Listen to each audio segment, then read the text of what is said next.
They said she was broken. They said her body had failed her. Alaric Stone didn't just divorce her, he destroyed her in front of Manhattan's elite, casting her into a winter night with nothing but a suitcase and the clothes on her back. 5 years later, he thought it would be fitting to invite her to his son's inheritance ceremony, a final reminder of the life she could never give him. He expected a broken woman to weep at his gates. But when the doors of the Stone Mansion opened that November evening, the king of Manhattan security didn't see a beggar. He saw a queen, and she wasn't alone. Holding her hand was a boy with Alaric's own ice-blue eyes. The game had changed. Checkmate. The envelope arrived on a gray Tuesday morning in Seattle, heavy cream cardstock embossed with the gold crest of Stone Security Holdings. It sat on Seraphine Ashford's minimalist desk like a grenade with the pin already pulled. She didn't touch it for 3 hours. Her assistant had placed it there at 8 a.m. centered precisely on the glass surface. Now it was 11 and the November rain hammered against the floor-to-ceiling windows of her corner office. 43 stories below, Seattle moved through its morning oblivious safe ordinary. Seraphine's coffee had gone cold. Her fingers hovered over her keyboard, the quarterly earnings report frozen mid-sentence on her screen. She could feel the envelope's presence like heat from a furnace. Phoenix Innovations had been her resurrection. From nothing, from less than nothing, she had built a company worth $32 million in 4.5 years. Artificial intelligence analytics for supply chain optimization. Boring to most people, beautiful to her. It meant she had value. It meant she could never be thrown away again. Her phone buzzed. A text from Martha Reeves, the woman who had saved her life 5 years ago. Don't open it. Whatever it is, you don't need it.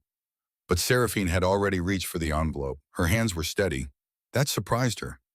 5 years ago, her hands had shaken for 6 months straight. The wax seal broke with a soft crack. Inside, a single card, engraved calligraphy, formal and cold. By order of the Stone Family Council, you are cordially invited to the presentation ceremony of Owen Alaric Stone, heir apparent to Stone Security Holdings. Your attendance is anticipated, November 18th, 2024. The Stone Estate, Jackson Hole, Wyoming. Anticipated, not requested. Anticipated. It was a summons dressed as courtesy. More than that, it was a message. I know where you are. I can reach you whenever I want. You still exist in my world, even if only as a footnote. The memories came anyway, despite 5 years of therapy and meditation and building walls in her mind. She was 21 again. She was kneeling on the marble floor of the Stone family library, surrounded by 12 council members in their expensive suits. The room smelled like old leather and wood polish and her own fear. You are useless to me, Seraphine. Alaric's voice had been worse than anger. It had been empty, clinical. He sat in his grandfather's chair, looking down at her like she was a broken appliance he was returning to the store. An heir to Stone Security Holdings must come from proven bloodlines. Dr. Cross has confirmed it 3 times. You are barren. Your womb is a desert. You will end my family's legacy. She had begged. God, she had begged. The memory still burned like acid in her throat. Alaric, please. We're married. We took vows. We can adopt. We can... I am done trying. His roar had shaken the crystal decanters on the sideboard. The council members had flinched. She had flinched. Isabella Vane stood beside his chair. Beautiful, voluptuous, triumphant Isabella, daughter of Richard Vane, the real estate billionaire. She wore a white dress that showed the slight curve of her stomach. Isabella is already carrying my child, Alaric had announced. She has proven her worth in 4 months. You've proven nothing in 4 years of marriage but your biological inadequacy. The divorce that followed had been designed for maximum humiliation. He made her sign the papers in front of the same council. He had her escorted from the Manhattan penthouse by security men she'd known, men who'd called her Mrs. Stone, who now wouldn't meet her eyes. It was July 2019. The city was sweltering. She had nowhere to go. Her parents had died when she was 19. Alaric had been her whole world. She spent 3 nights in a women's shelter in Brooklyn. On the 4th night, an elderly black woman with kind eyes and lawyer's hands found her crying in a 24-hour diner. Baby girl, Martha Reeves had said, sliding into the booth across from her. You look like someone who just survived a war. I didn't survive, Seraphine had whispered. I'm dead. I just haven't stopped breathing yet. Martha had taken her to Seattle, put her up in a spare room, gave her space to fall apart, and then slowly, agonizingly, to rebuild. 6 weeks after leaving New York, Seraphine missed her period. She thought it was stress. Everything was stress. The clinic was in a strip mall between a nail salon and a tax preparation office. The nurse had smiled when she came back with the results. 10 weeks along. Congratulations. Seraphine had vomited in the trash can, not from morning sickness, from rage. She'd been pregnant when Alaric threw her out. Pregnant when Dr. Cross told the council she was barren. Pregnant when Isabella stood there with her fake belly and her shark smile. They had lied, or Cross had lied, or someone had paid Cross to lie. For 3 days she'd debated calling Alaric, telling him, demanding answers. Then she'd seen the news, Alaric Stone and Isabella Vane announce engagement. Expected spring wedding. Stone security stock rises on news of Heir. She'd put her phone down, made a different decision. Bought a burner phone, cut all ties to her old life, and disappeared into Seattle's tech scene under her maiden name.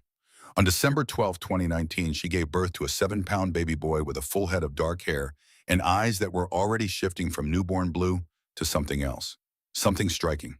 She named him Leo, Lion, because she needed to be brave, and holding him made her feel like maybe she could be. The eyes settled into their final color by his 2nd month. The exact shade that had run in the Stone family for 5 generations. Rare, unmistakable. Mommy, the voice snapped Seraphine back to her office. Leo stood in the doorway holding the hand of her assistant Claire. He wore his favorite dinosaur shirt and light-up sneakers. His preschool backpack dwarfed his small frame. Hey, baby. Seraphine's voice automatically softened. She closed the laptop, shutting away the invitation. How was school? We learned about volcanoes. Leo bounced into the room, releasing Claire's hand. There are mountains that explode. Can we see one? Maybe in Hawaii someday. When someday? Soon. Leo climbed into her lap, still small enough, still young enough that he wanted to. He smelled like graham crackers and playground wood chips. She buried her face in his hair and breathed him in. You're squeezing too tight, he mumbled against her shoulder. Sorry, she loosened her grip. Just missed you. I was only gone 4 hours. 4 hours. 4 years. 5 years. Time was strange.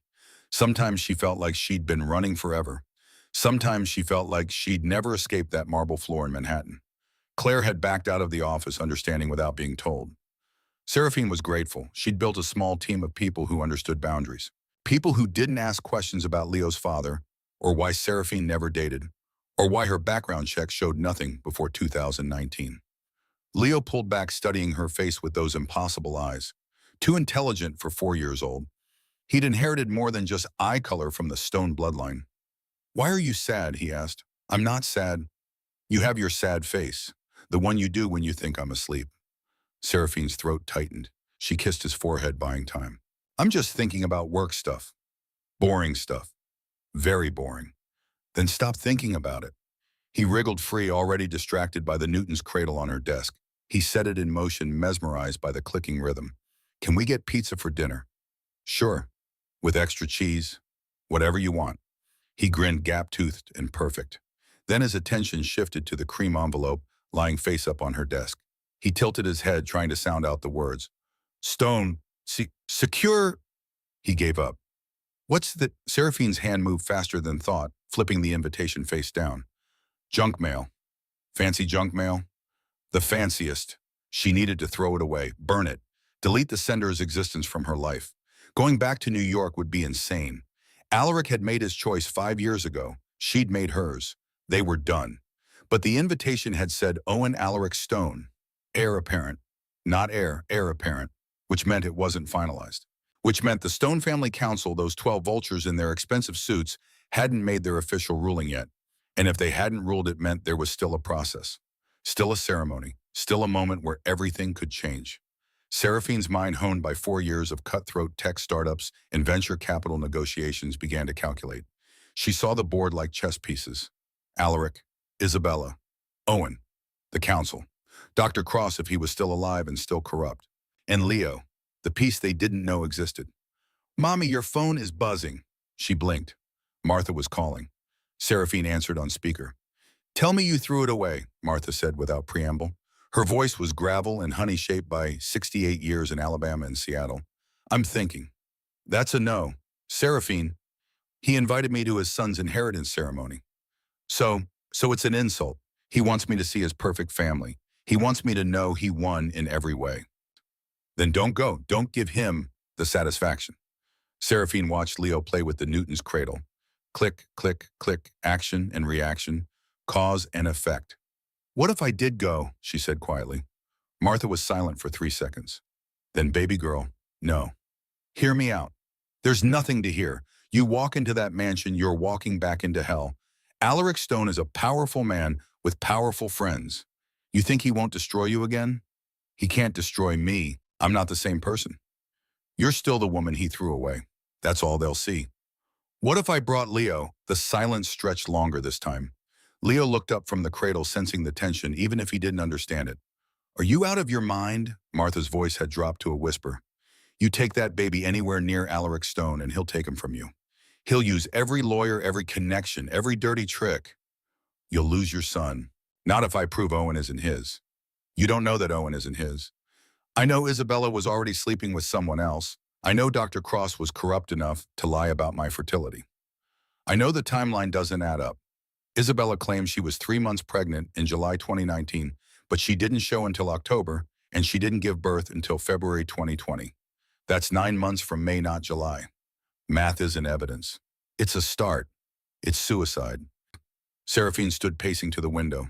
Rain streaked the glass. Seattle was gray and safe and small. New York was sharp and dangerous and where she'd been destroyed. But it was also where the truth lived. I have a DNA test, she said, from Leo's pediatrician. It shows rare genetic markers, the same markers that only appear in 0.02% of the population. That doesn't prove Alaric is the father. It proves Leo has elite bloodline genetics, the kind the Stone family obsesses over. And if I can get a DNA test with Owen, or even just get close enough to see him, she paused. Martha, what if Owen looks nothing like Alaric? And what if he does? What if you're wrong? Then I leave. I saw his perfect family. I go home. But what if I'm right? Martha sighed long and heavy. Why does this matter? You built a good life. Leo is healthy and happy. You don't need Alaric's money or his name or his acknowledgement. You're right. I don't. Then why? Seraphine pressed her forehead against the cold window. 43 stories down, people walk through rain living normal lives, jobs, and families and problems that didn't include being called Barren in front of a council of strangers. Because they lied about me, she said softly. They told everyone I was broken, defective. They destroyed my reputation, my marriage, my sense of self. And somewhere in Manhattan, there are still people who believe I was the problem, that I deserved what happened. And you want to prove them wrong. No, Seraphine turned from the window. Leo had abandoned the Newton's cradle and was drawing on her whiteboard with dry erase markers. Blue circles, red squares, his own logic. I want justice. Not for me, for every woman who's been called barren or broken or useless because her body didn't perform on someone else's timeline. That's a crusade, not a plan. Then I'll make a plan. She could hear Martha breathing on the other end of the line, thinking, calculating. The lawyer's mind that had saved her once before. If you do this, Martha finally said, you do it smart. You don't show up emotional. You don't show up weak. You show up like the CEO you are now with evidence and strategy and a way out. Agreed. And you don't take Leo into danger. If things go bad, he stays with me. Okay. I mean it, Seraphine. These people destroyed you once. I won't watch them do it again. They won't. She said it with more certainty than she felt. I'm not that girl anymore.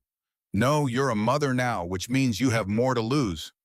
After Martha hung up, Seraphine stood in her office while Leo drew incomprehensible masterpieces on her whiteboard. The rain had slowed to mist. The city looked softer now, wrapped in clouds. She picked up the invitation again.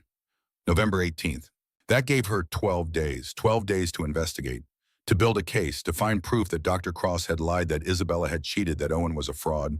12 days to transform from a woman hiding in Seattle to someone who could walk into the Stone mansion with her head high and her son's hand in hers. 12 days to prepare for war. She pulled out her phone and opened a secure browser. First search, Dr. Raymond Cross, Manhattan. Current location. Current practice. Current vulnerabilities. Second search, Isabella Vane Stone. Social media, public records, photos of Owen. Looking for inconsistencies. Looking for proof. Third search, Stone Security Holdings financial records. Public filings. Board members. Council composition. Who could be bought? Who could be convinced? Who might remember that she'd been kind before she was broken? Mommy, look, Leo had drawn a house. Lopsided and cheerful with a triangle roof and square windows and stick figures inside. 3 of them. Who's that? She asked, pointing to the tallest stick figure. That's you. And the small one, that's me. And the medium one, Leo shrugged. I don't know. Maybe a friend. A friend, or a father, or a ghost. Seraphine saved the searches to a password-protected folder. Then she opened her calendar and blocked out November 18th. She wasn't just going to attend the ceremony. She was going to destroy it. But first, she needed to make a phone call she'd been avoiding for 5 years. She pulled out her laptop and opened a database she'd subscribed to 3 years ago but never used. Skip tracing, private investigation. The kind of searches that require disclaimers and liability waivers. She typed in a name, Kalen Morrison. He'd been Alaric's head of security, his best friend since childhood. The man who'd personally escorted her from the penthouse that July night, his face expressionless as she'd begged him to talk to Alaric to make him listen. If anyone knew the truth about Isabella's pregnancy, it would be Kalen. He saw everything. He knew everyone's secrets. The database churned for 30 seconds, then populated results. Kalen Morrison, age 35. Last known address, a condo in Tribeca. Employment still listed as Director of Personal Security, Stone Security Holdings. Still working for Alaric. Still loyal, or still trapped. Seraphine pulled out her personal phone, not the work phone, not the burner phone she'd used for 5 years, but a new phone she bought that afternoon. Untraceable. Clean. She typed out a message to Kalen's listed number. I know what Isabella did. I have proof. If you want to talk before the council finds out, meet me in New York. November 16th. The Carlisle Hotel, 8 p.m. Come alone or don't come at all. She stared at the message for 5 minutes. This was the point of no return. Send this text and she was declaring war. Keep silent and she could stay safe. Leo laughed at something on her whiteboard. He'd added a sun to the drawing, yellow and enormous, taking up half the sky. Seraphine hit send. The message showed as delivered. Then 3 minutes later, read. No response. But he'd seen it. That was enough. She looked at her on still drawing his impossible sons and crooked houses and made a silent promise. Whatever happened in New York, whatever she had to face or fight or endure, Leo would never know what it felt like to be called broken. He would never be thrown away. And the people who tried to erase her would learn that some women don't stay buried. Some women rise. The flight from Seattle to New York took 5 hours and 40 minutes. Seraphine didn't sleep. She sat in seat 12A of the Alaska Airlines red-eye. Leo curled against her shoulder in exhausted sleep and watched the country pass beneath them in patches of light and darkness. Martha had insisted on coming. She sat across the aisle, her reading glasses perched on her nose, reviewing printed documents in a leather portfolio. Legal precedents, DNA testing protocols, New York family law statutes. Stop staring at him, Martha murmured without looking up from her papers. I'm not staring. You've checked his breathing 17 times since takeoff. Seraphine looked away from Leo's sleeping face. His mouth was slightly open, one hand clutching his stuffed dinosaur. He'd named it Spike. Spike had been through 3 wash cycles and emergency surgery to reattach an arm. What if I'm wrong? Seraphine whispered. Now Martha did look up. Her eyes were sharp behind the glasses. About what? About all of it. The DNA, the timeline, Isabella. What if Owen really is Alaric's son, and I'm just a bitter ex-wife looking for revenge? Are you looking for revenge? I don't know, maybe. Martha closed the portfolio. The cabin was dark except for scattered reading lights. Most passengers slept. A baby cried somewhere in the back. Let me tell you what I know, Martha said. I know that girl I found in that diner 5 years ago was 21 years old and wanted to die. I know she had bruises on her knees from begging. I know she'd lost 15 pounds in 3 weeks because she couldn't keep food down from the stress. Seraphine's throat tightened. I also know, Martha continued, that the woman sitting in this seat built a multi-million-dollar company from nothing, raised a brilliant child alone, survived when survival should have been impossible. She leaned forward. So no, baby girl, you're not wrong. Your instincts kept you alive this long. Trust them now. The plane hit turbulence. Leo stirred but didn't wake. Seraphine tightened her grip on him, protective even in sleep. Kalen never responded, she said. Doesn't mean he won't show. Or it means he told Alaric everything and we're walking into a trap. Then we spring the trap and survive it, like we always do. Martha said it with such casual certainty that Seraphine almost believed her. They landed at JFK at 6:15 a.m. The sky was the color of old bruises, purple and gray. New York in November felt different from Seattle. Sharper, more aggressive. The air itself seemed to carry an edge. Seraphine had booked a suite at the Mark on the Upper East Side, not close to Stone territory that was farther south in Tribeca, but expensive enough to send a message. She wasn't hiding. She wasn't ashamed. Leo woke up in the taxi pressing his face against the window as Manhattan unfolded around them. It's so tall, he breathed. Taller than Seattle. Way taller. Do people live in the clouds? Almost.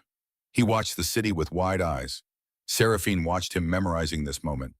His first time seeing the city where he was conceived, where his father lived, where his legacy waited like a loaded gun. The hotel suite had 2 bedrooms, a living room with park views and marble bathrooms that cost more per night than Seraphine used to make in a month. She'd charged it to her corporate card. Phoenix Innovations could afford it now. She could afford it now. Martha took Leo to explore the amenities. He was thrilled by the bathroom with the TV and the mirror, while Seraphine unpacked. She hung up the dress she'd brought for the inheritance ceremony. Midnight blue custom-made cut to make her look powerful and untouchable. It had cost $4,000. She'd bought it specifically for this. Armor. Her phone buzzed, a text from an unknown number. Carlisle, tonight, 8 p.m., I'll be there. Kalen. Seraphine sat on the edge of the California king bed and stared at the message. Her hands wanted to shake. She wouldn't let them. She typed back, come alone. If I see anyone else, I'm gone. The response came immediately, understood. She had 14 hours. The morning passed in careful preparation. Martha took Leo to the Natural History Museum. He wanted to see the dinosaurs while Seraphine met with the private investigator she'd hired 2 weeks ago. His name was James Chen, former NYPD, now private sector. He worked out of a nondescript office in Midtown that smelled like coffee and old paper files. Mrs. Ashford? He stood when she entered, extending a hand. Mid-50s gray at the temples, kind eyes that had seen too much. Thank you for coming in person. What did you find? He gestured to a chair across from his desk. A manila folder sat between them, thick with documents. Let's start with Dr. Raymond Cross. Chen opened the folder. He's still practicing. Park Avenue office, high-end clientele. Specializes in fertility and obstetrics for Manhattan's elite. So he's still lying to rich people. Possibly, but here's where it gets interesting. Chen pulled out a bank statement. In June 2019, Dr. Cross received a wire transfer of $5 million from an offshore account registered to Vane Holdings, LLC. Seraphine leaned forward. Richard Vane, Isabella's father. Correct. The transfer happened on June 12, 2019. According to your timeline, that's 3 days before you were examined by Dr. Cross and declared infertile. He was paid to lie. That's the implication. But proving it requires more than a bank transfer. We need testimony, documentation, medical records. Cross won't testify against Isabella. She owns him. Maybe, maybe not. Chen pulled out another document. This one was a credit card statement. Dr. Cross has significant gambling debts, Atlantic City mostly. He's into several bookies for close to $2 million. The Vane family has been covering his debts for 5 years. So Isabella has leverage. And so do we. Gambling debts make people desperate. Desperate people make mistakes. Seraphine studied the documents. Numbers, dates, evidence of corruption that should feel like victory but instead felt like confirmation of what she'd always known. She wasn't crazy. She wasn't broken. She'd been systematically destroyed by people who saw her as an obstacle. What about Owen? She asked. Chen's expression shifted. Careful now. This was the sensitive part. Owen Vane Stone, born February 15, 2020, at Mount Sinai Hospital. Birth certificate lists Alaric Stone as father, Isabella Vane as mother. Weight 7 pounds, 3 ounces, no complications. That's 9 months from May 2019, not July. Correct. If Isabella was truly 3 months pregnant in July 2019, as she claimed to the Stone Council, she would have given birth in January or early February at the latest. February 15th suggests conception in mid to late May, which means she lied about how far along she was to make Alaric believe she was already pregnant when she announced it. Exactly. She needed him desperate enough to believe her without question. Chen pulled out a photograph. It showed a young boy, maybe 5 years old, with brown hair and brown eyes. He was standing between Alaric and Isabella at what looked like a charity gala. The boy looked small for his age, uncertain, nothing like Leo's confident grin or striking eyes. Owen, Chen said, recent photo from a Stone Holdings press event. Notice anything? Seraphine studied the image. Owen had Isabella's nose, her chin, her coloring. But Alaric's features, the strong jaw, the particular set of the eyes, the genetic markers that had defined 5 generations of Stones were absent. He doesn't look like Alaric at all. No, he doesn't. Which could mean nothing. Genetics are unpredictable, or it could mean everything. I need a DNA test. That's difficult without consent. You'd need a sample from Owen, which means access. The Stone family is notoriously private. I'm going to the inheritance ceremony on the 18th. Chen's eyebrows rose. That's bold. It's necessary. They invited me, which means I have legitimate access. If I can get close to Owen, even for a moment, a glass he drank from a napkin he used, that's legally questionable for chain of custody, but it would be enough for a private test. Not admissible in court, but enough to know the truth. Truth first, court later. Chen closed the folder and slid it across the desk to her. Everything's in here. Bank records, timelines, photographs, witness statements from hospital staff I interviewed. It's not conclusive proof of fraud, but it's a foundation. Seraphine took the folder. It was heavy. The weight of truth usually was. One more thing, Chen said. I've been watching Kalen Morrison. And he's scared. He's been working late, making unusual phone calls. 2 days ago, he met with a lawyer who specializes in whistleblower protection. Seraphine's pulse quickened. He's thinking about talking. Or he's covering his tracks. But yes, I'd say Mr. Morrison is approaching a crisis of conscience. That evening, Seraphine dressed carefully for the meeting with Kalen. Black slacks, a silk blouse, minimal jewelry. She looked professional, unthreatening. A businesswoman, not a vengeful ex-wife. Martha stayed at the hotel with Leo. Before Seraphine left, she knelt down to her son's level. I have to go to a work meeting, okay? I'll be back before bedtime. Leo barely looked up from the tablet Martha had given him. He was watching a documentary about volcanoes. Okay, Mommy. Be good for Martha. I'm always good. She kissed his forehead. He smelled like the hotel's fancy shampoo, already adapting. Children were resilient that way. Seraphine, Martha caught her arm at the door. If this goes bad, it won't. But if it does, you leave. You don't engage. You don't fight. You walk away, and we regroup. I know.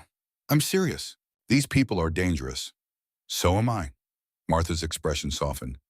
No, baby girl. You're determined. There's a difference. Dangerous people don't feel guilt. You still do. Seraphine didn't argue because Martha was right.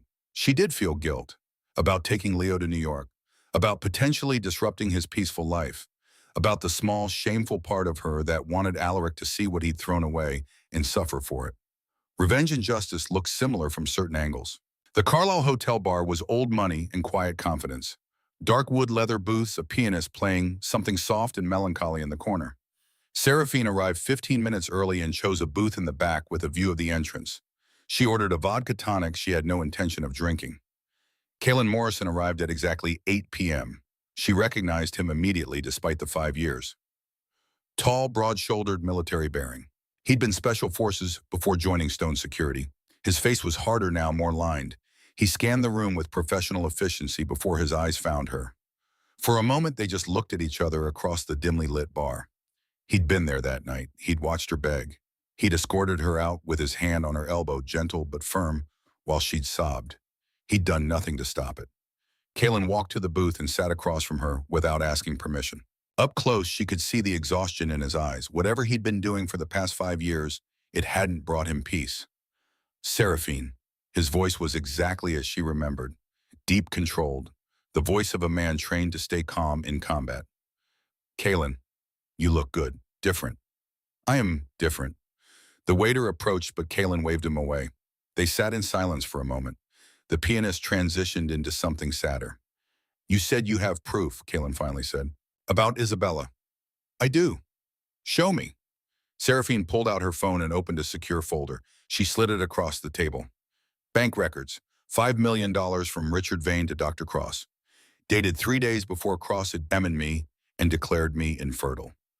Kalen studied the screen. His expression didn't change, but something flickered in his eyes. Recognition. Confirmation. This doesn't prove Isabella knew, he said carefully.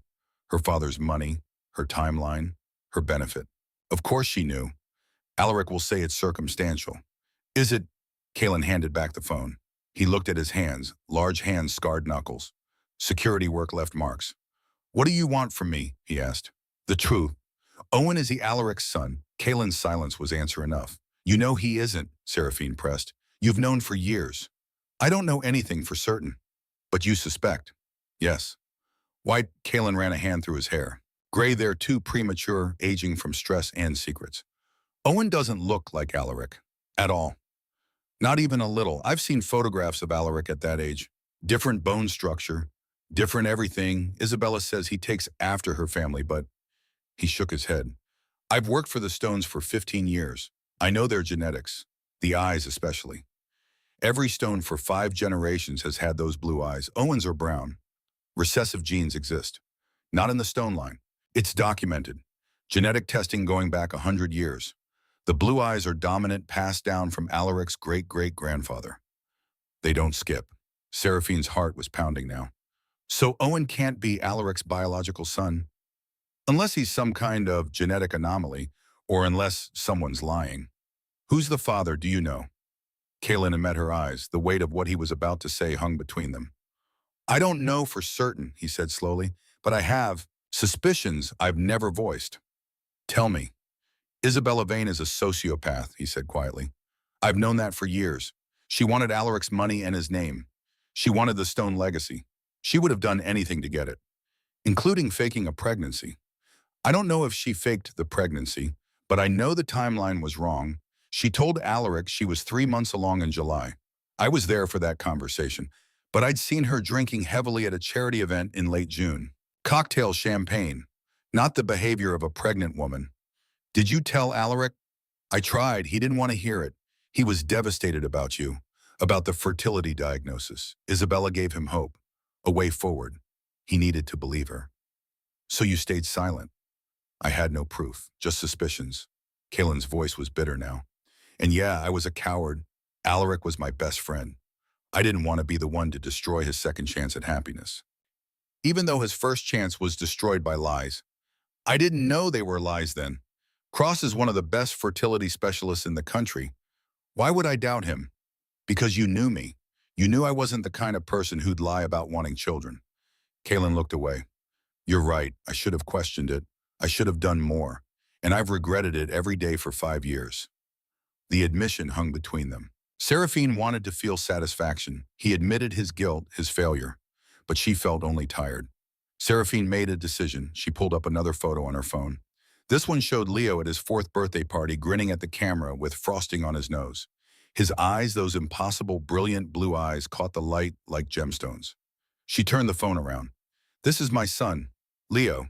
He's 4 years old, born December 12, 2019. Kaelin stared at the photo.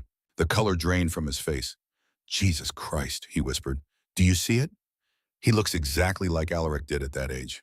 The eyes, the jaw, everything. Kaelin's hand was shaking slightly. You were pregnant. When Alaric threw you out, you were pregnant. 10 weeks. Cross lied about my fertility.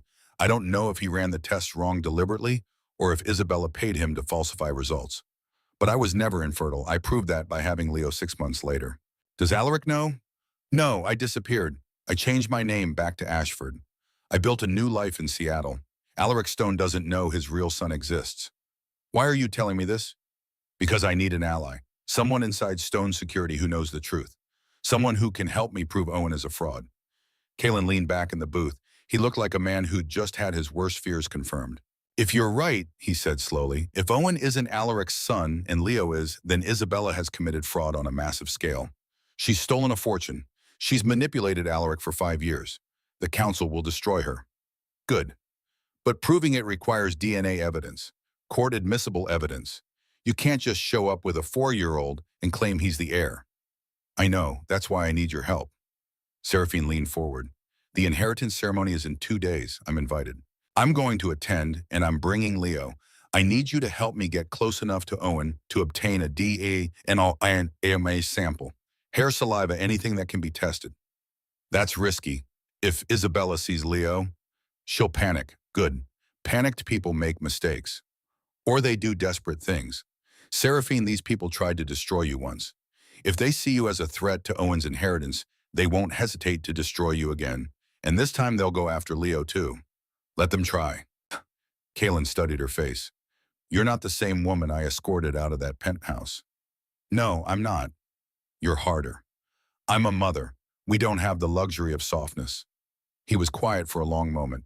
The pianist had stopped playing. The bar was nearly empty now, just a few late diners finishing wine in the corner. "I'll help you," Kalen finally said, "but on one condition." "What?" "When this is over, when the truth comes out, and Isabella is exposed, Alaric gets to meet his son. Not as a weapon, not as revenge, but as a father who deserves to know his child exists." Seraphine's first instinct was to refuse. Alaric had thrown her away. He'd called her Barren.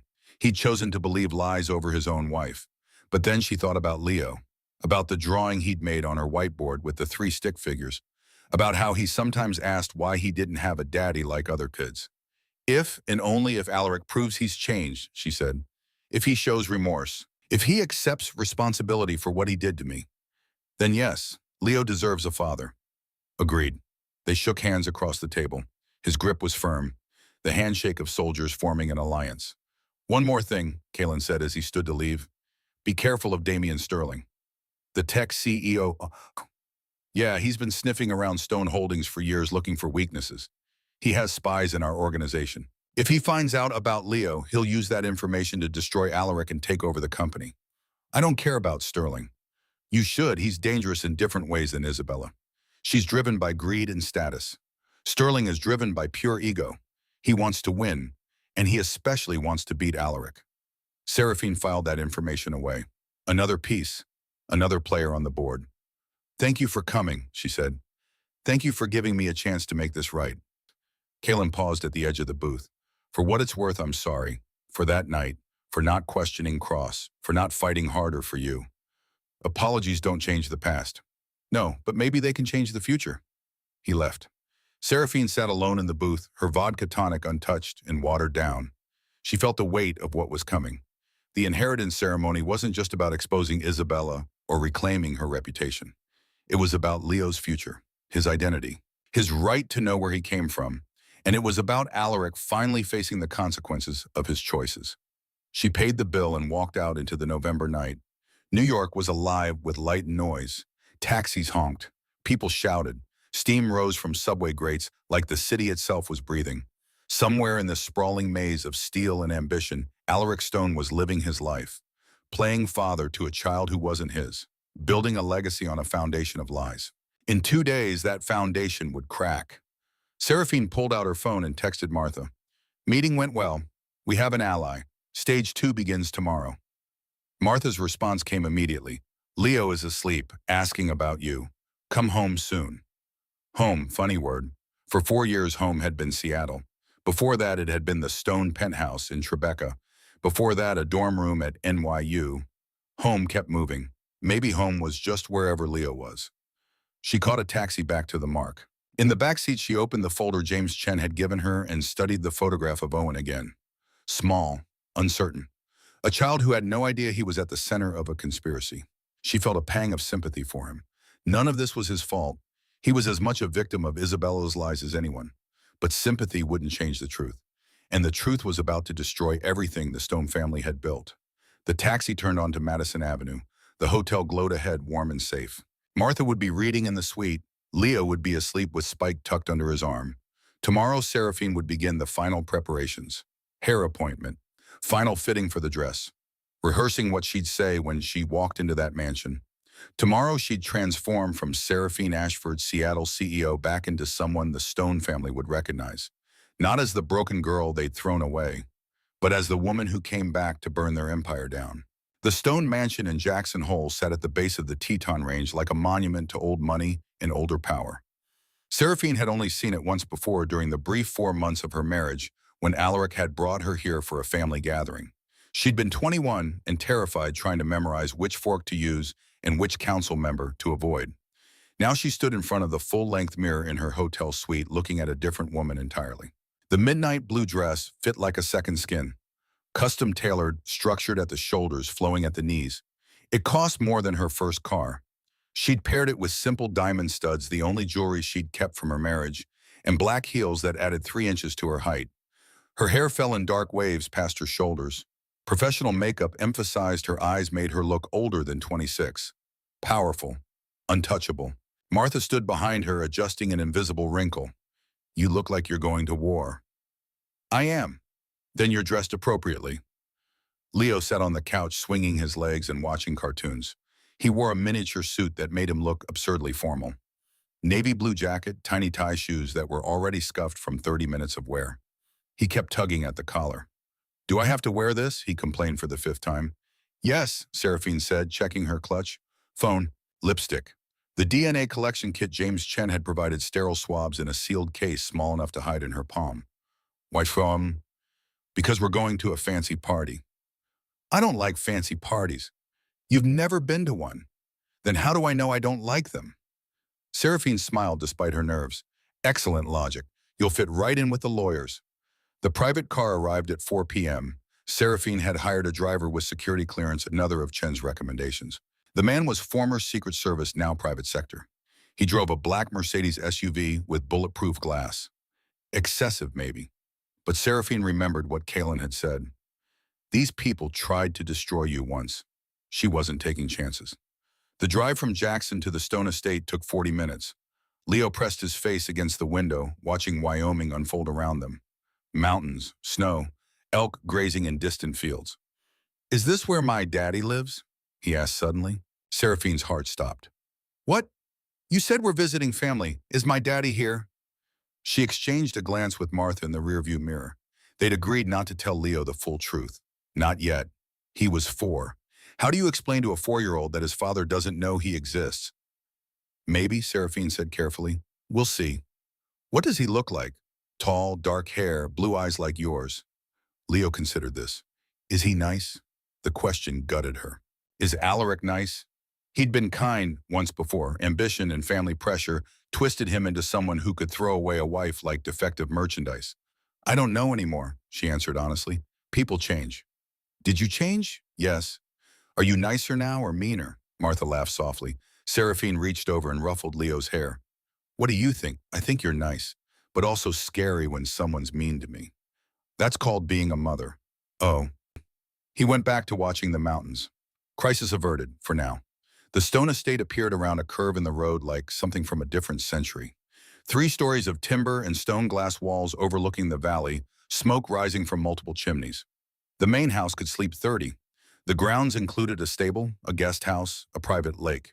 Alaric's grandfather had built it in the 1950s with money from government security contracts. Every Stone patriarch since had expanded it, added to it, used it as proof of the family's ascension. Cars lined the circular driveway. Range Rovers, Teslas, a vintage Bentley that probably cost more than Seraphine's condo. The security elite had gathered. The inheritance ceremony was invitation only. 50 guests, council members, business partners, a few carefully selected politicians. The event would be covered by financial press, but closed to general media. The Stones valued privacy almost as much as they valued power. Their driver pulled up to the entrance. A valet opened Seraphine's door. She stepped out into the cold Wyoming air, her breath misting. Showtime. Martha helped Leo out of his side. He immediately grabbed Seraphine's hand, intimidated by the massive house and the well-dressed strangers moving through the entrance. "It's okay," Seraphine whispered. "Stay close to me." They walked through the front doors into a vaulted great room that took Seraphine's breath away despite her preparation. 20-foot ceilings, exposed timber beams, a stone fireplace large enough to stand in. The far wall was entirely glass, framing the Tetons in the dying afternoon light. And people, everywhere. Men in expensive suits, women in cocktail dresses and pearls, servers circulating with champagne and hors d'oeuvres. The low hum of conversation mixed with classical music from a string quartet in the corner. Seraphine's arrival caused a ripple effect. Conversations paused. Heads turned. She felt the weight of their stares like physical pressure. They recognized her. Of course they did. Some of these people had been at her wedding. Some had been at the council meeting where Alaric destroyed her. They were wondering why she was here, what game she was playing. Good, let them wonder. A server approached with champagne. Seraphine took a glass she wouldn't drink. Martha declined. Leo stared at the chandelier above them, actual crystal, probably worth more than a car. "Seraphine Ashford." The voice came from behind her, male, smooth, vaguely familiar. She turned and found herself face to face with Damian Sterling. He was exactly as his photos suggested. Tall, blonde, expensive suit that screamed Silicon Valley money, trying to pass his East Coast class. He held a champagne flute in one hand and his smile was all teeth. "Mr. Sterling, Seraphine kept her voice neutral. I didn't expect to see you here. I could say the same. I thought you were living in Seattle these days. Tech startup, isn't it? Phoenix something. Phoenix Innovations. AI Analytics. Ah, yes, I've heard good things. Impressive for someone who was completely broke 5 years ago. The insult was wrapped in compliment. Martha tensed beside her, but Seraphine just smiled. Bankruptcy teaches you efficiency, she said. You learn to build with nothing. Very character building. I'm sure. Damien's eyes dropped to Leo, who was half hiding behind Seraphine's dress.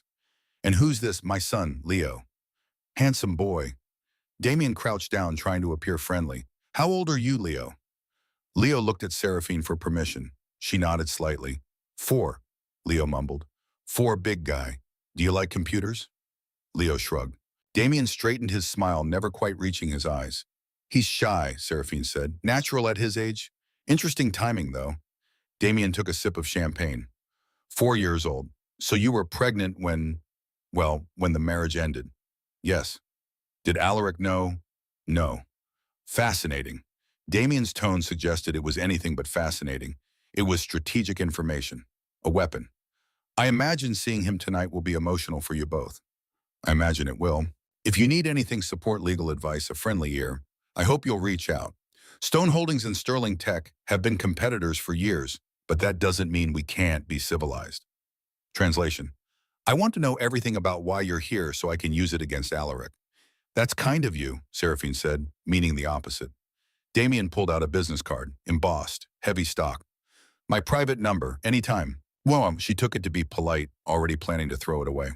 Damien drifted back into the crowd, schmoozing with someone else. Martha leaned close. I don't like him. Neither do I, but he's not our problem tonight. Everyone here is our problem. She wasn't wrong. The room felt hostile despite the civilized veneer. These people had watched Seraphine's humiliation 5 years ago. Some had probably enjoyed it.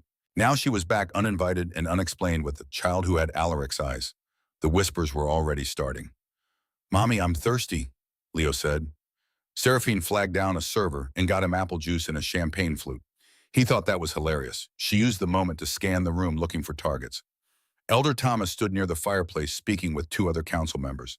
He was the family historian, the keeper of bloodline records. His opinion would matter when it came to challenging Owen's legitimacy. Kalen Morrison was positioned near the main staircase, dressed in a dark suit, radio earpiece visible. Head of security. He caught her eye across the room and gave the smallest nod. The ally was in place. And then she saw him. Alaric Stone stood on the second-floor balcony, looking down at the gathering. He wore a charcoal suit, no tie, his dark hair slightly longer than she remembered. He was in conversation with someone she couldn't see, but even from this distance, she could read the tension in his shoulders. He hadn't seen her yet. Seraphine felt her pulse kick up despite 5 years of preparation. This was the man who'd destroyed her. The man who'd called her useless and barren and thrown her into a winter night without looking back. This was also the man she'd loved enough to marry. The man whose child she'd raised alone. And he had no idea. There's Isabella, Martha murmured. Seraphine followed her gaze. Isabella Vainstone descended the main staircase like she was being filmed for a magazine shoot. Red dress, diamonds. Every inch of her screamed wealth and victory, and holding her hand was a small boy with brown hair and brown eyes. Owen. Seraphine's breath caught. The child looked younger than 5, small for his age. He clung to Isabella's hand with obvious nervousness, overwhelmed by the crowd. Not a villain, just a scared little boy. Isabella reached the bottom of the staircase and immediately began working the room, introducing Owen to various council members and business partners. The boy was clearly uncomfortable, but Isabella kept him moving, kept him performing. A prop. That's all Owen was to her. A 5-year-old prop in a multi-million-dollar fraud. I need to get closer, Seraphine said quietly to Martha. Not yet. Let them come to you. We don't have time for Seraphine. The voice froze her blood. She turned slowly. Alaric Stone stood 10 feet away, champagne forgotten in his hand. He stared at her like she was a ghost, like she was something impossible that had walked through his walls. Hello, Alaric, she said. His eyes traveled from her face to Martha to Leo.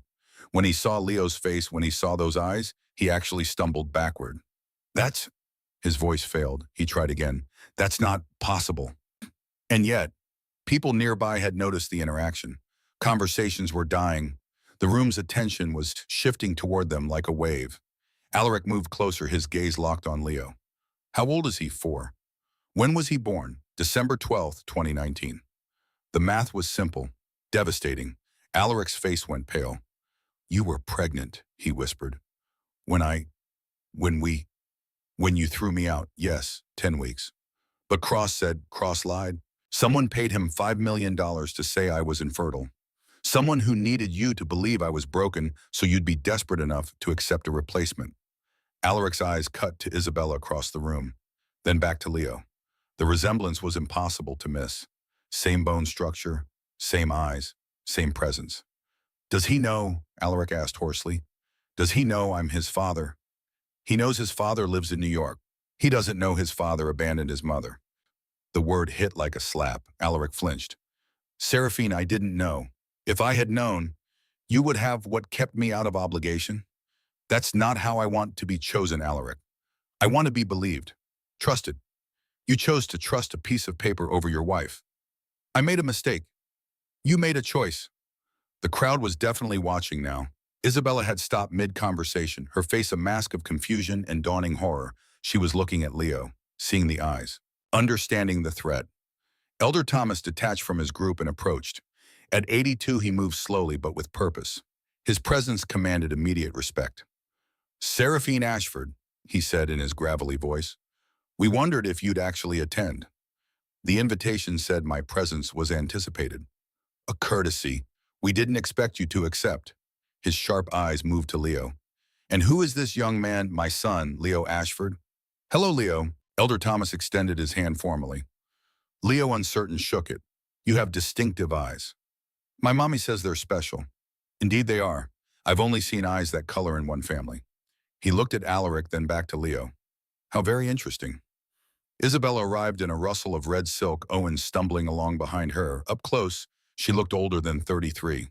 Botox and stress. Her smile was sharp enough to cut. Seraphine, what a surprise. I didn't realize you were coming. I was invited. Of course. How gracious of you to attend Owen's celebration. Isabella pulled Owen forward. Owen, say hello to our guest. Owen looked at Seraphine with wide, nervous eyes. Hello. Hello, Owen. The two boys stared at each other. The contrast was striking. Leo confident despite his shyness, standing tall. Owen smaller and uncertain, hiding behind his mother's leg. They didn't look like brothers. They didn't look like they belonged to the same world. And this is your son. Isabella's voice was sugar over glass. How old? 4. Same age as Owen. Isn't that a coincidence? She was fishing, trying to understand the threat. Not really. They were conceived around the same time. Isabella's mask slipped for just a second. Rage flashed in her eyes before she covered it with another bright smile. Well, children are such blessings. She squeezed Owen's shoulder hard enough that he winced. Perhaps they can play together while the adults discuss business. I'd rather keep Leo with me. Suit yourself. Isabella turned to Alaric, her voice dropping to a possessive purr. Darling, shouldn't we begin? The council is waiting. Alaric looked torn between Seraphine, Leo, and his obligations. Yes, in a moment. The ceremony starts at 5. It's 4:45. I said in a moment, Isabella. The snap in his voice surprised at everyone. Isabella's smile froze. She wasn't used to being dismissed. Of course, I'll make sure everything's ready. She swept away, dragging Owen behind her. The boy looked back, once curious about Leo. Elder Thomas cleared his throat. Perhaps we should speak privately before the ceremony begins. The 3 of you. My study. 5 minutes. It wasn't a request. The elder's study was all dark wood and leather bookshelves filled with family histories and bloodline records. Portraits of dead stones stared down from the walls with judgmental eyes. Martha waited outside with Leo. Inside, it was just Seraphine, Alaric, and Elder Thomas. The old man settled into his chair behind the massive desk. Would someone like to explain what's happening? I'll explain, Seraphine said before Alaric could speak. 5 years ago, I was examined by Dr. Raymond Cross and declared infertile. Based on that diagnosis, Alaric divorced me and married Isabella Vane, who claimed to be pregnant with his child. I'm aware of the history. What you're not aware of it is that Cross was paid $5 million by Richard Vane to falsify my results. I was never infertile. I proved that by giving birth to Leo 6 months after the divorce. Elder Thomas's expression didn't change, but his eyes sharpened. That's a serious accusation.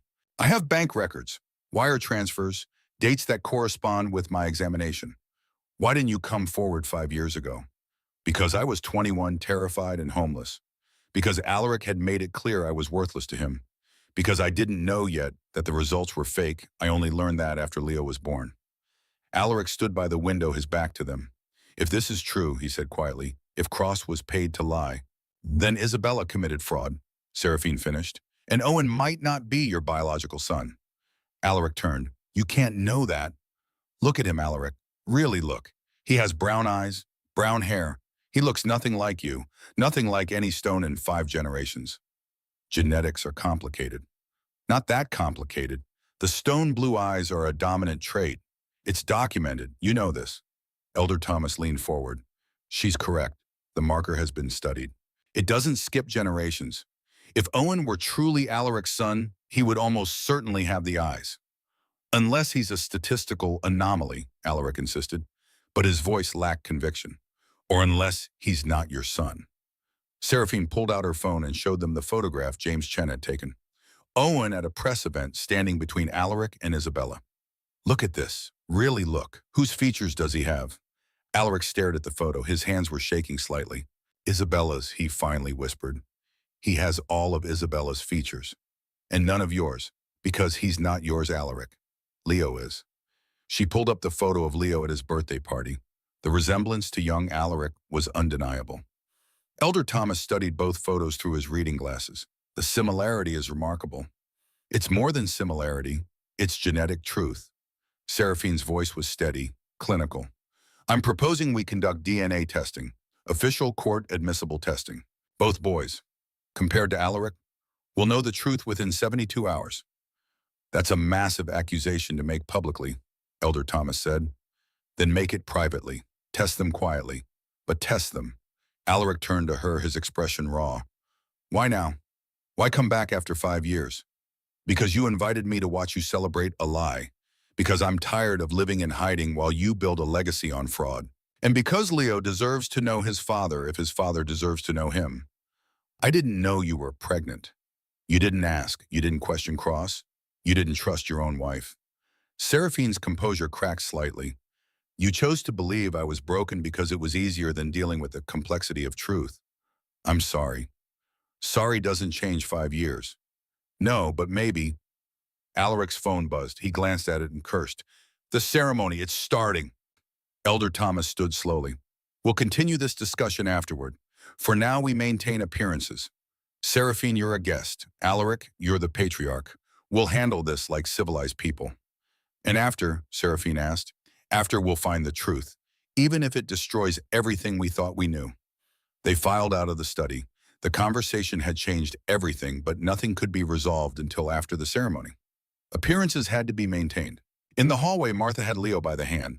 The boy was examining a bronze sculpture of a wolf. Everything okay? Martha asked quietly. We're going to find out. The great room had been rearranged for the ceremony. Chairs formed a semicircle facing the fireplace. A podium had been set up. Council members filled the front rows. Seraphine, Martha, and Leo took seats in the back. Observers. Witnesses. Isabella stood near the podium with Owen adjusting his tie, whispering instructions. The boy looked miserable. Alaric took his place at the front beside Elder Thomas. His eyes found Seraphine's across the room. A look passed between them, complicated, painful, unresolved. Then Elder Thomas called the room to order, and the ceremony began. The inheritance ceremony was theater designed to intimidate. Elder Thomas recited family history going back 6 generations. The building of the Stone Empire. The legacy of protection and power. Then Alaric spoke, talking about the future. About continuity. About passing the torch to the next generation. He didn't look at Owen while he spoke. His eyes kept drifting to Leo, Isabella noticed. Her smile grew more fixed, more desperate. And now, Elder Thomas announced, we present Owen Alaric Stone Heir, apparent to Stone Security Holdings. Applause. Owen was led forward small and uncomfortable in the spotlight. Isabella beamed beside him, one hand possessively on his shoulder. Owen, Elder Thomas continued, as heir, you are bound by blood and duty to uphold the Stone legacy. Do you accept this responsibility? Owen looked confused. He was 5. He had no idea what he was accepting. Say yes, Isabella hissed. Yes, Owen mumbled. More applause. It felt hollow, rehearsed. Seraphine watched Alaric's face. He looked like a man at a funeral, Grief and doubt wore in his expression. Then Leo, who'd been remarkably patient, stood up on his chair to see better. "Mommy, why is everyone clapping?" His voice carried in the momentary silence. Every head turned. Leo, standing on the chair in his tiny suit, blue eyes bright and curious, looked so much like the portraits on the walls that several council members gasped. Isabella's face went white, then red, then twisted into something ugly. "Sit down," she snapped at Seraphine. "Control your child." "He's 4, he asked a question. "This is a private ceremony. If you can't maintain decorum—" "I was invited." Seraphine stood calm and deliberate. "My son has every right to be here." "Your bastard has no right to anything." The word landed like a bomb. The room went silent. Alaric's voice cut through the tension. "Isabella, that's enough." "Enough, she crashes our son's ceremony with some child she's clearly using to—" "To what?" Seraphine's voice was diamond hard. "To tell the truth, to show you what Alaric's real son looks like." "Owen is Alaric's son." "Then prove it. DNA test, right now, both boys. We'll settle this once and for all."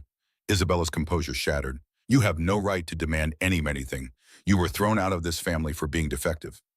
"I was thrown out because you paid Dr. Cross to lie about me." "That's ridiculous." "Is it?" Seraphine pulled out her phone, pulled up the bank records. $5 million. Transferred from your father's account to Cross 3 days before my exam. Explain that? Isabella grabbed for the phone. Seraphine pulled it back. Kalen appeared from nowhere, positioning himself between them. "Mrs. Stone," he said quietly, "step back." "Whose side are you on?" Isabella shrieked at him. "The truth, Swede." The room erupted, council members talking over each other, guests pulling out phones, Damian Sterling watching everything with undisguised glee. Elder Thomas banged his cane on the floor. "Silence," everyone froze. "This ceremony," the elder said slowly, "is postponed, indefinitely, until we can verify the legitimacy of all claims being made tonight." "You can't do that," Isabella lunged toward him. "Owen is the heir. This is his right. Rights are earned through truth, not deception." Elder Thomas turned to Alaric. "As patriarch, you must make the call. DNA testing. Both boys. Official and witnessed." Alaric looked at Owen, then at Leo, then at Seraphine. "Do it," he said quietly. "Test them both. I want to know the truth." Isabella's scream was primal. She grabbed Owen and ran for the exit. Kalen moved to intercept, but she was faster. The front door slammed. An engine roared to life. "She's running," someone said unnecessarily. Alaric was already moving phone to his ear. "Lock down the estate. No one leaves. Find Isabella and bring her back." But through the window, they could all see the Range Rover speeding down the driveway, kicking up gravel and snow. Isabella was gone, and she'd taken Owen with her. Seraphine pulled Leo close, her heart pounding. This wasn't how it was supposed to go. Isabella wasn't supposed to run, unless she had something far worse to hide than anyone had imagined. Alaric turned to Seraphine, his face ashen. "If she runs, if she takes Owen across state lines, she won't get far. You have resources. And you don't understand. If Owen isn't mine, if Isabella has been lying for 5 years, then she's committed fraud on a scale that could bring down everything. She'll do anything to protect herself, including hurting Owen." His silence was answer enough. Seraphine looked down at Leo, safe in her arms, and understood with sudden, terrible clarity. Isabella wasn't just running from exposure. She was running from consequences. And a desperate woman with everything to lose was the most dangerous thing in the world. The Jackson Hole Police Department arrived within 15 minutes. 2 patrol cars' lights flashing against the darkening Wyoming sky. Chief Roberts was a man in his 50s who'd known the Stone family for decades. He took Alaric's statement in the study while Seraphine waited with Leo in the great room. The guests had been detained. No one was permitted to leave until statements were taken. Damian Sterling sat in a corner typing furiously on his phone, probably leaking the story to financial press. The council members huddled in angry clusters debating liability and damage control. Martha kept Leo occupied with a picture book someone had found, but the boy was growing restless and frightened. Too many police. Too many raised voices. "Mommy, I want to go home," he whispered. "Soon, baby, I promise." Kalen approached, radio in hand. "We found the Range Rover." Seraphine looked up sharply. "Where?" "Abandoned at a rest stop 20 miles north. Engine still warm. No sign of Isabella or Owen." She switched vehicles. "Probably had it planned. This wasn't panic. This was exit strategy." Kalen's jaw was tight. "We've issued an Amber Alert. Highway Patrol is searching. But if she had this planned, she could be anywhere." Alaric emerged from the study, Chief Roberts behind him. He looked 10 years older than he had an hour ago. "They're treating it as parental kidnapping," he said. Isabella has legal custody as Owen's mother, but taking him across state lines while fleeing investigation constitutes criminal flight. What about the fraud charges? Seraphine asked. The bank records you showed me, we need the originals, official documentation. Can you provide that? My investigator has everything. I'll call him now. Seraphine stepped into the hallway and dialed James Chen. He answered on the first ring. Mrs. Ashford, I've been watching the news. Quite the disruption. Isabella ran. She took Owen. I need you to send everything you have to the Jackson Hole police immediately. Bank records, timeline, analysis, hospital documentation, everything. Already done. I sent it to your email 30 minutes ago when I saw the alerts. Forward it to whoever needs it. You're a lifesaver. I'm a professional. But Mrs. Ashford, be careful. Richard Vane is still alive, still powerful. If his daughter is exposed, he'll use every resource to protect her. Let him try. She hung up and forwarded the files to Chief Roberts. Within minutes, the police chief was on the phone with the FBI. Wire fraud across state lines. Conspiracy. Medical fraud. The charges were stacking up. Elder Thomas called an emergency council session. The 12 members gathered in the library, grim-faced and furious. Seraphine was invited to attend. So was Alaric. Martha stayed with Leo. The room smelled like old books and older money. Elder Thomas sat at the head of the table. We have a crisis, he began, not just of succession, but of legitimacy. The integrity of this family has been called into question. By an outsider, one council member, Lawrence Drummond, snapped. He was a lawyer 65 with no patience for scandal. Seraphine Ashford has no standing here. She was divorced 5 years ago. She has standing as the mother of a potential heir, Elder Thomas corrected, and her evidence is compelling. Evidence that could be fabricated. Could be, Seraphine said calmly, but isn't. I have bank records, hospital records, DNA test results, everything documented and verifiable. How much documentation does Isabella have? Silence. That's what I thought. Seraphine looked around the table. 5 years ago, you watched Alaric destroy me based on one doctor's word. No second opinion, no verification, just blind acceptance because it fit the narrative you wanted. We trusted Dr. Cross, another council member said defensively. You trusted money. Isabella's father paid Cross $5 million to lie.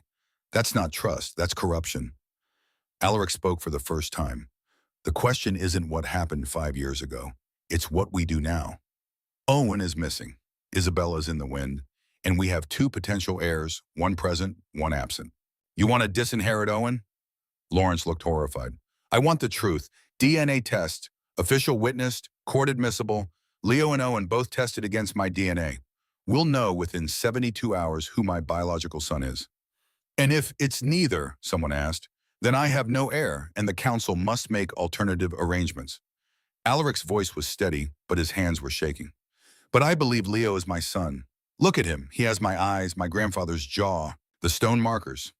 Resemblance isn't proof. No, science is proof. So let's get the science. Elder Thomas nodded slowly. Motion to authorize immediate DNA testing. All in favor. 8 hands rose. 4 abstained. No one voted against. Motion carries. We'll arrange testing first thing tomorrow morning. Elder Thomas looked at Seraphine. Will you consent to Leo being tested? Yes, I want the truth as much as you do. And if the results prove he's Alaric's son, then Leo is the rightful heir, and you'll owe me 5 years of apologies. The council meeting dissolved into logistics. Lawyers, labs, chain of custody protocols. Seraphine excused herself and returned to the great room. Leo had fallen asleep on the couch, his head in Martha's lap. The old woman stroked his hair gently. How bad? Martha asked quietly. DNA test tomorrow. Results in 3 days. Isabella's in the wind with Owen. That poor child. Which one? Both. Seraphine sat down heavily. The adrenaline was wearing off, leaving exhaustion in its wake. I didn't want this. I wanted justice, not a manhunt. Sometimes justice requires a reckoning. Owen's just a kid. He didn't ask to be part of Isabella's scheme. Neither did Leo. Neither did you. Martha's voice was firm. You're not responsible for Isabella's choices. You're responsible for protecting your son and telling the truth. That's all. A commotion at the entrance. Voices raised. Then Chief Roberts appeared with a woman Seraphine didn't recognize. Late 50s, elegant in an understated way, carrying herself with quiet authority. Mrs. Catherine Vane, the chief announced. Richard Vane's sister. She's asking to speak with Mr. Stone. Alaric appeared from the hallway. Catherine. Alaric.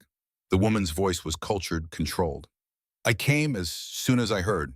Is it true? Has Isabella taken Owen? Yes. Dear God.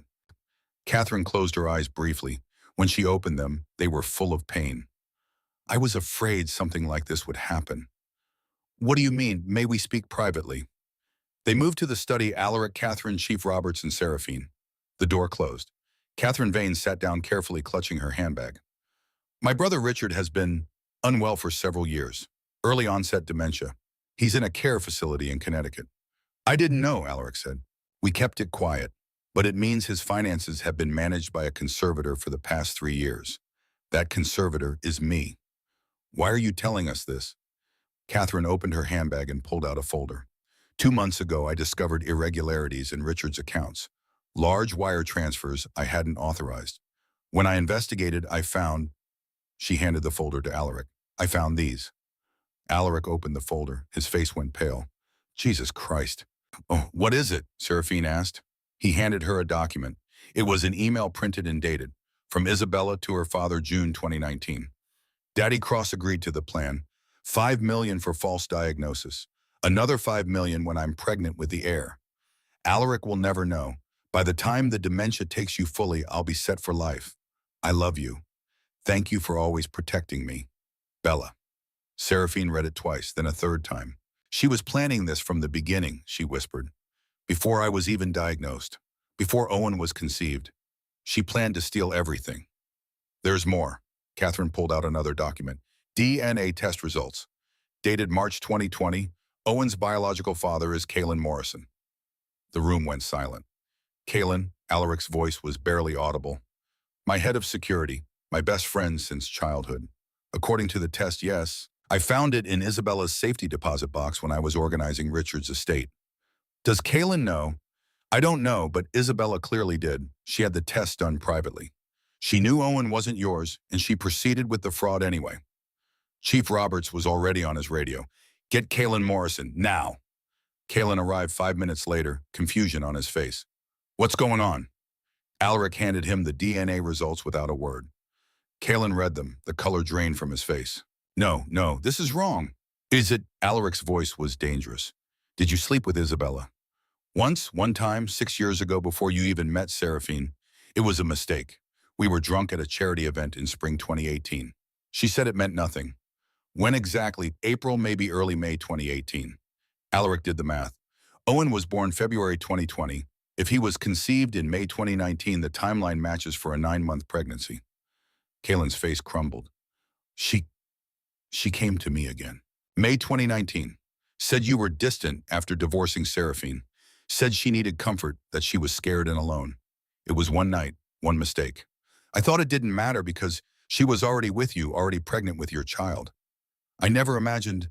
His voice broke. Alaric, I swear to God I didn't know. If I had known Owen was mine, if I had known about any of this, I would have told you. You bastard. Alaric lunged. Chief Roberts and Seraphine both moved to intercept, but Alaric was faster. His fist connected with Kalen's jaw. The bigger man went down hard. Alaric, stop! Seraphine grabbed his arm. He slept with my wife. He fathered the child I've been raising as my heir. He didn't know Isabella manipulated all of you. Alaric was breathing hard, fists still clenched. Kalen was on the floor, blood trickling from his split lip. Did you know, Alaric demanded, about Seraphine being pregnant, about the fraud? No, I swear, I suspected the fertility diagnosis was wrong. I told you that when we met. But I didn't know about Leo. I didn't know Owen was mine. Kalen looked up, pain in his eyes. If I had known any of this, I would have told you. You're my brother Alaric. Not by blood, but by choice. Some choice. Chief Roberts helped Kalen to his feet. Mr. Morrison, you're going to need to come down to the station, answer some questions. Am I under arrest? Not yet, but material witness to fraud at minimum. Possibly accessory after the fact if it's determined you helped cover up suspicions. Kalen nodded numbly. He looked at Seraphine. I'm sorry for all of it, for not protecting you 5 years ago, for being part of this mess. You were a victim too, Seraphine said quietly. Isabella used all of us. He was let out. Catherine Vane stood gathering her papers. I've given Chief Roberts everything I found in Richard's files. Bank records, emails, the DNA test. It should be enough to charge Isabella with fraud, conspiracy, and embezzlement from a protected person. "Why are you helping us?" Alaric asked. "She's your niece. She's a criminal who took advantage of my brother's illness to steal from him and from you. Family loyalty has limits." Catherine's voice was steel. "Find Owen. Make sure he's safe. He's an innocent child who deserves better than Isabella as a mother." She left. The study felt smaller now, just Alaric, Seraphine, and the wreckage of 5 years of lies. "I'm sorry," Alaric said finally, "for everything and for not trusting you, for not questioning Cross, for choosing pride over truth. Apologies don't fix the past." "I know, but maybe they can start to fix the future." He looked at her with red-rimmed eyes. "Is he really mine, Leo?" "Yes." Can I see him, talk to him?" "Not tonight. He's exhausted and frightened. Tomorrow after the DNA test if he's ready." "Fair." Alaric ran a hand through his hair. "I have a son, a real son, 4 years old, and I've missed everything. First steps, first words, birthdays." "Yes, you have. Is there any way to make this right?" Seraphine looked at him. Really looked. She saw the man she'd married buried under years of regret and bad choices. But she also saw the man who'd thrown her away without a second thought. "That depends," she said carefully, "on what kind of father you want to be. Leo doesn't need a king. He needs a dad, someone who shows up, someone who stays." "I can do that." "Can you? Because the first time he disappoints you, the first time he doesn't live up to the Stone legacy expectations, you can't throw him away like you did me." "I won't, I swear." "Words are easy, Alaric. Actions matter. Prove it." The Amber Alert worked. A gas station attendant in Montana recognized Isabella and Owen from the photos. She'd stopped for fuel and supplies, paying cash, looking nervous. Police traced her route. She was heading north toward the Canadian border. Highway patrols set up checkpoints. At 2 a.m. they found her, a traffic stop on Route 93, 15 miles from the border. Isabella in a stolen Honda, Owen asleep in the back seat, 3 fake passports in her bag. She was arrested without incident. Owen was placed in protective custody. The next morning, the DNA tests were conducted. Leo went first. He sat on Seraphine's lap while a technician swabbed his cheek, brave and curious. "Does it hurt?" he asked. Not at all," the technician said. "You're doing great." Then Alaric's sample. Then Owen's collected at the police station where he was being held temporarily. The samples were sent to 3 separate labs. Chain of custody documented. Council members as witnesses. Everything by the book. Results would take 72 hours. Seraphine spent those 3 days in a strange limbo.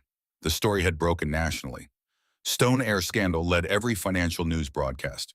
Phoenix Innovations stock actually went up. People were buying into the company of the woman who'd exposed Manhattan corruption. Leo didn't understand why people wanted to take his picture. Martha ran interference, keeping him sheltered in the hotel suite. On the 4th day, the results came back. Elder Thomas called another council meeting. Everyone gathered in the Stone Mansion library. Alaric, Seraphine, the 12 council members, Chief Roberts, lawyers representing the state, and Owen. The little boy sat quietly between 2 social workers, looking small and lost. Isabella was in jail. Kalen was facing fraud charges as an accessory. After the fact, he'd helped cover up suspicions, even if he hadn't known the full truth. Owen had no one. Elder Thomas opened the sealed envelope from the lab. He read it in silence. Then he looked up. "The results are conclusive. Owen Vane's DNA shows 0 paternal markers matching Alaric Stone. He is not biologically related to the Stone family." Isabella's last defense crumbled. She would face trial for fraud, conspiracy, kidnapping, and embezzlement. Elder Thomas opened the second envelope. Leo Ashford's DNA shows 99.97% paternal match to Alaric Stone. He is the biological son and rightful heir. The room erupted. Not in anger this time, in something like relief. The truth was finally known. Seraphine looked at Owen. The boy was crying quietly, understanding enough to know he'd lost everything. His mother, his name, his future. She stood and walked over to him, knelt down to his level. "Owen, honey, none of this is your fault. Do you understand that?" He nodded, tears streaming. "You're a good kid. You deserve good things. That's not going to change." "But I'm not a Stone." "No, but you're still special. You're still important." "What's going to happen to me?" Seraphine looked at the social workers, at the council, at Alaric. "We'll figure it out," she promised. "Together." 6 months later, the world had shifted. Isabella Vane faced 23 years in federal prison. Her trial was swift, the evidence overwhelming. Bank records, emails, DNA results, testimony from Catherine Vane. She showed no remorse, maintaining to the end that she'd done what was necessary to survive. Dr. Raymond Cross lost his medical license and faced separate criminal charges. His testimony against Isabella reduced his sentence to 8 years. His practice was shuttered, his reputation destroyed. Richard Vane passed away quietly in his care facility in March, never knowing his daughter had used his illness to commit fraud. Catherine Vane established a foundation in his name to support dementia research and financial elder abuse prevention. Kalen Morrison pled guilty to being an accessory and received 5 years probation plus community service. He resigned from Stone Security and moved to Montana, opening a small security consulting firm. Alaric never spoke to him again, but Seraphine sent him a card at Christmas. Some bridges, she believed, deserved not to be completely burned. Owen was placed with Catherine Vane, who'd petitioned for custody. She was his great aunt and genuinely loved him.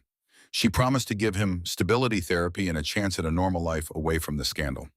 Seraphine testified at every hearing, making sure the court understood Owen was a victim, not a criminal. The boy deserved protection, not punishment. 3 months after the trial, Catherine brought Owen to Seattle. The two boys, half-brothers by blood through Kalen, though strangers by circumstance, met in a quiet park near Seraphine's condo. Leo shared his dinosaur facts enthusiastically. Owen listened, then showed Leo how to skip rocks across the pond. "Are we friends?" Owen asked carefully.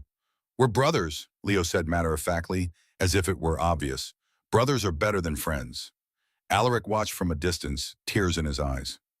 He'd raised Owen for 5 years. Biology didn't erase that bond entirely. The love had been real, even if the foundation was false. He sent birthday gifts, called once a month, made sure Owen knew you were loved even if you weren't mine. You still matter. Catherine sent updates regularly. Owen was healing, slowly. The nightmares were fading. He'd started calling her Aunt Kathy. He asked about Leo often, about whether they could visit again. Maybe someday, when Owen was older, the boys would be close. Maybe not. But at least Owen would know he hadn't been erased. He still had value. His story didn't end with his mother's crimes. And Leo met his father slowly, carefully. Alaric flew to Seattle every Saturday, spending the day with his son. No cameras, no press, no Stone family obligations. Just a man learning to be a dad. They went to the Woodland Park Zoo, built elaborate Lego cities, visited the Museum of Flight. Alaric was awkward at first, unsure how to connect with a 4-year-old who'd lived an entire lifetime without him. But he tried. He showed up. He stayed. "Does Daddy love us now?" Leo asked Seraphine one night after Alaric had left. "He's learning how," she answered honestly. "Is he going to go away again?" "I don't think so, but if he does, we'll be okay. We always are." Leo considered this, then nodded, satisfied with an answer that didn't promise impossible things. The Stone Family Council formally recognized Leo as the heir apparent. Trust funds were established, security details assigned, educational consultants hired. But Seraphine negotiated hard. Leo would stay in Seattle until he was 18. He'd attend normal schools, have normal friends, play soccer and take piano lessons, and go to birthday parties like any other kid. The Stone legacy would wait. Childhood wouldn't. Alaric agreed to everything. He'd lost 5 years. He wasn't losing anymore. As for Seraphine and Alaric, there was no fairy tale reconciliation. The damage was too deep, the trust too broken. Some things once shattered can't be made whole again. But they found something else. Partnership, mutual respect, co-parenting done right. "Do you think you'll ever forgive me?" Alaric asked one Saturday evening. They were sitting on her Seattle patio while Leo played with Spike in the yard, making the dinosaur fight imaginary volcanoes. "I don't know," Seraphine said honestly, "but I don't hate you anymore. That's progress." "It is. You threw me away, Alaric. That doesn't just disappear because you're sorry now." "I know. But you're trying. You're showing up for Leo. That matters. I want to show up for you too, as whatever you'll let me be. Friend, partner, someday maybe more." Seraphine looked at him, at the gray in his hair that hadn't been there 5 years ago, at the lines around his eyes from stress and regret, at the man who'd destroyed her and was now painstakingly trying to build something new. "Maybe someday," she allowed, "but today we're Leo's parents. That's enough. It's more than I deserve." "Yes, it is." They sat in comfortable silence, watching Leo chase butterflies in the fading light. The boy laughed, carefree and whole. He didn't carry their damage. He had his mother's strength and his father's eyes in a future that belonged to him alone. The Stone legacy would continue. But it would be different this time, built on truth, not lies, on love, not duty, on a woman who'd been called broken and proved she was unbreakable. In the years that followed, Phoenix Innovations went public. Seraphine became one of the youngest female CEOs in tech history. She used her platform to advocate for women in STEM, for single mothers, for anyone who'd been told they were broken or defective or less than. She established a foundation, the Second Chances Initiative. It provided legal aid, medical support, and financial assistance to women escaping abusive situations. Dr. Cross's $2 million settlement went directly into the fund. Leo grew up knowing both his parents, knowing his worth didn't come from a bloodline, but from character. He split his time between Seattle and occasional weekends in New York. He called Seraphine mom and Alaric dad, and understood that families could be complicated and still be real. Damian Sterling's attempt to leverage the scandal backfired spectacularly. His leaks to financial press made him look opportunistic and cruel, capitalizing on a woman's trauma and a child's legitimacy crisis. Sterling Tech lost 3 major contracts. His board forced him out within a year. He sent Seraphine one last email. "You win." She never replied. Some victories didn't need acknowledgement. And somewhere in a medium-security federal prison in upstate New York, Isabella Vane watched it all unfold on a television in the common room. She watched Seraphine's success, Leo's growth, Alaric's transformation. She understood too late that some women don't stay destroyed when you throw them away. Some women burn down the world that tried to bury them and build something better from the ashes. On Leo's 5th birthday, Alaric flew to Seattle with a gift. Not expensive, not flashy, a photo album. Inside were pictures Alaric had collected, some from his own childhood showing the stone blue eyes going back generations, some from the past year Leo and Alaric at the zoo building, Legos flying kites. And on the last page, a photo someone had taken without them knowing. Seraphine and Alaric sitting on her patio, Leo playing in the yard between them. Not touching, not together, but present, connected by the child they'd made and the future they were building. "What's this for?" Leo asked, flipping through the pages. "So you know where you come from," Alaric said, "and so you never forget how strong your mother is." Seraphine's eyes stung. She looked away. "Are you and Mommy going to get married again?" Leo asked with 5-year-old directness. "I don't know, buddy. That's up to your mom." Leo turned to Seraphine. "Do you want to marry Daddy?" "Someday I might," she said carefully. "But right now I'm happy the way things are." "Okay," Leo shrugged, already distracted by the other gifts. "Can I have cake now?" They laughed. Life went on. Not perfect, not healed, but moving forward. And on that patio in Seattle with a 5-year-old boy covered in frosting, and a man who'd learned that power means nothing without integrity, and a woman who'd survived being thrown away and came back stronger, something like peace settled. Not forgiveness, not yet, but possibility. And sometimes that's enough.